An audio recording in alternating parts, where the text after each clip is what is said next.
Nou vriende, goeiemôre, ons is die Here net dankbaar dat hy vir ons uitgespaar het, dat ons deur nog 'n onbekende en donker nag gedra het en dat ons ten spyte van 'n gevaarlike land waarin ons onsself bevind, vanmôre ons ook kan oopmaak en kan sê geloof sy die naam van die Here.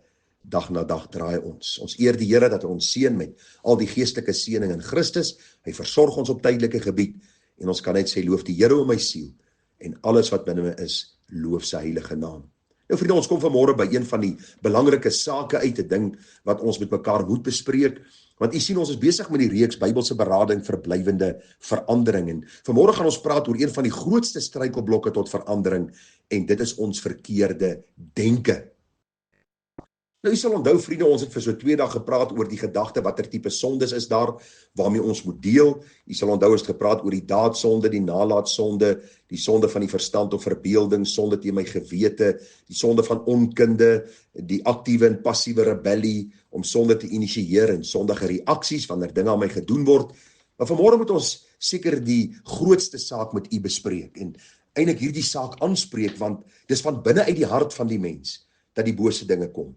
En vriende, een van die grootste hindernisse in ons lewe om verskillende tipe sondes te oorwin en heilig voor die Here te lewe en toegewyd aan die Here te lewe, is omdat ons verkeerd dink. Jy sien, in ons geestelike hart of ons denkproses, dis waar ons besluite neem, dis waar ons emosie gesetel is, dis waar ons eintlik die mens is wat ons werklik is.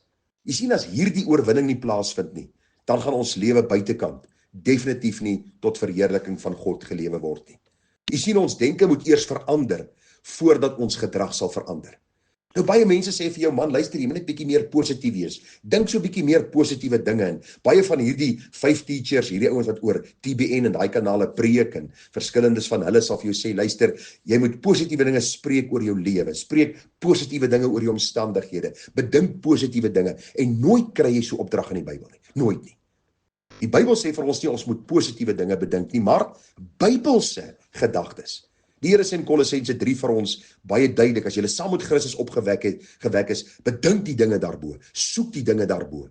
Jy sien, ons hele lewe moet nie gelei en gedikteer word deur ons emosies en impulse nie, maar deur God se woord. En God se woord rig ons denke en ons gedagtes om Bybels te dink om God te verheerlik.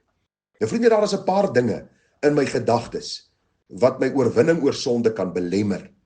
En ons gaan bietjie kyk daarna. En die eerste gedagte wat ek vanmôre wil uitlig, is die gevoelslewe teenoor dit wat God beveel. Nou ons almal, vriende, het 'n gevoel. Ons almal is emosionele wesens.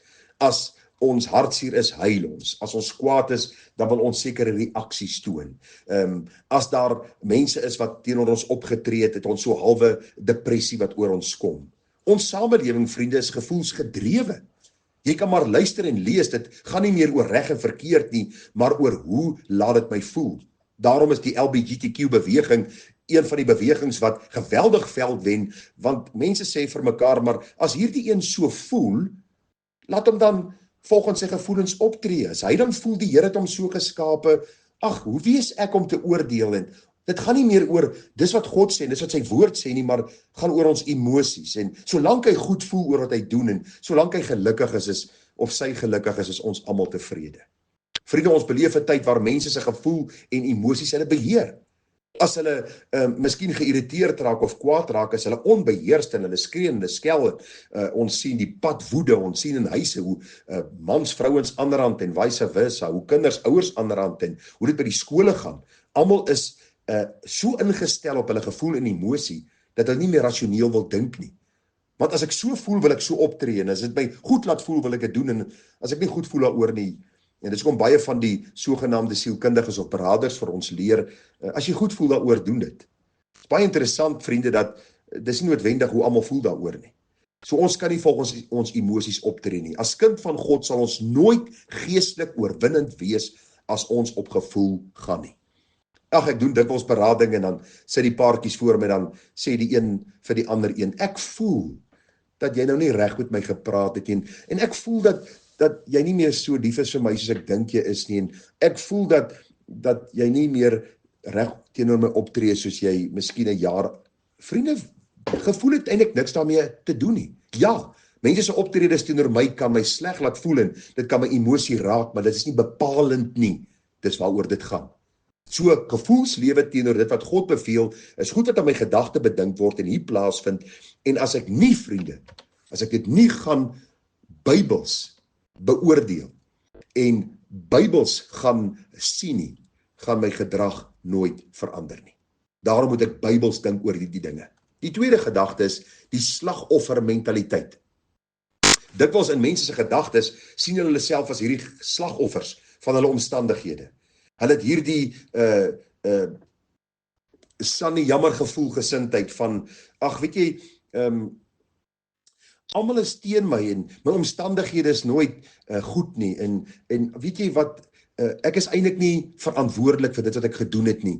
En ons praat maar eintlik van die Adam en Eva syndroom. Jy onthou mos in die tuin van Eden, Eva neem die vrug en sy eet en sy gee vir Adam en hy eet, en toe die Here by hulle kom, toe sê Adam, Here, wow, dis nie ek nie, dis die vrou wat u my gegee het, en Eva sê, dis die slang wat u gemaak het, en eintlik wil hulle sê, Here, is maar eintlik u skuld. As u my omstandighede net beter gemaak het, dan sou ek nie gesondig het. En as ons dink aan Adam en Eva se omstandighede, dan sien ons perfekte omstandighede, sonderlose mense, wat in 'n perfekte omgewing was, en nog steeds het hulle gesondig. So, vriende, ek kan nie 'n slagoffermentaliteit inneem as kind van die Here nie. Ek is verantwoordelik vir my eie sondes, vir my eie optredes. En as ek nie by hierdie gedagte uitkom nie, sal ek nooit oorwinning behaal in my lewe nie. As ek heeltyd terugkyk na die verlede en sê, dis omdat my pa my so groot gemaak het en my ma dit aan my gedoen en by my werksplek word ek so behandel, gaan ek altyd hierdie mentaliteit in my gedagtes huisves en ek gaan myself regverdig in die sondige praktyke wat ek doen, of dit nou depressie, neerslagtigheid, woede uitbarstings of wat ook al is. Ek gaan myself heeltyd regverdig. Dit voor God is sonde. En as ek nie daarmee deel nie, gaan ek geestelik nie oorwinnend kan leef nie. Die volgende ding, vriende, wat baie belangrik is, wat ons na sal moet kyk wat in ons gedagtewêreld plaasvind, is my motiewe. Jy sien, oorwinning oor sonde moet die hart van my motivering wees. So, wanneer ek opstaan in die môre, moet my gesindheid wees, Here, wat is my motief vir hierdie dag? Gaan ek in hierdie dag werk om geld te bekom, om myself te geniet, of is my motief om God te verheerlik, wat my gekoop het in Christus deur sy kosbare bloed? Dis nie deur silwer en goud wat hy my gekoop het nie, maar deur hierdie ongelooflike prys dat God mens kon word het. Dis my motivering, daarom gaan ek vandag lewe. Ek gaan vandag werksplek toe om God te verheerlik. Ek dank die Here dat ek inkomste gaan verdien, en met my inkomste gaan ek God verheerlik. Ek gaan God verheerlik in die moeilike situasies en uitdagings by die werk, en dit, die oomblik wanneer my denke reg is, wanneer my denke Bybels gekondisioneer word, en my denke Bybels gerig word, dan is daar oorwinning oor sonde. En vriende, kan ek die Here verheerlik. My motief moet wees om God te verheerlik. As ek besluit om 'n sekere sonde te los, omdat ek my vrou wil terugkry, of miskien een of ander mens te na kan kom daardeur, is my motief nie reg nie. My motiewe moet altyd wees, ek wil my sonde los, omdat ek God wil verheerlik. Ek wil nie iemand terugkry nie, ek wil nie iemand te nakom nie. My motief moet wees elke dag, of ek eet of ek drink of wat ook al doen, ek wil dit van harte doen om die Here te verheerlik. So wanneer ek iets los of iets opneem om te doen, moet dit nie wees om iemand te na te kom of miskien iemand tevrede te stel nie, maar om God in die eerste plek te eer en dan op te tree dien ooreenkomstig sy wonderlike woord. Ag vriende, dit is belangrik om te sien dat my motiewe hier in my gedagte begin. Soos die mens dink, so is hy, sê die Bybel vir ons. En as ons Bybelse gedagtes bedink, as ons die Bybel as die senterpunt van ons lewe gaan sien, dan gaan ons ook God daardeur kan verheerlik. Nou, ons gaan môre aangaan met die laaste paar gedagtes rondom hierdie saak van my denke moet vernuwe word. En vriende, die gebed van my hart is dat die Here vir ons baie ryklik sal seën. Want u moet onthou dat ons nie op ons gevoelens moet steun nie. Ons gevoelens kan nie ons lewe dikteer nie. Ons moet nooit die slagoffermentaliteit in ons lewens huisves nie, want dan is oorwinning, vriende, verseker nie deel van my geestelike lewe nie. En onthou, my motiewe moet altyd reg wees. Nooit gaan oor wat ek daaruit kan kry of hoe ek ander kan te nakom nie, maar hoe kan ek God verheerlik in alles. Mag die Here vir ons groot wysheid gee en genade gee dat ons hom kan eer, want hy het ons gekoop. Ons behoort nie meer aan onsself nie, maar nou aan hom. Daarom wil ons hom verheerlik met alles in ons. Dis 'n Bybelse beginsel. Dit is van toepassing op elke kind van die Here. Kom ons vra die Here deur die krag van die Gees om te doen wat hy van ons vra. Begin by my denke, dit loop uit op my optrede, om sodoende die Here te eer in alles. Vriende, groete vir u en mooi dag verder.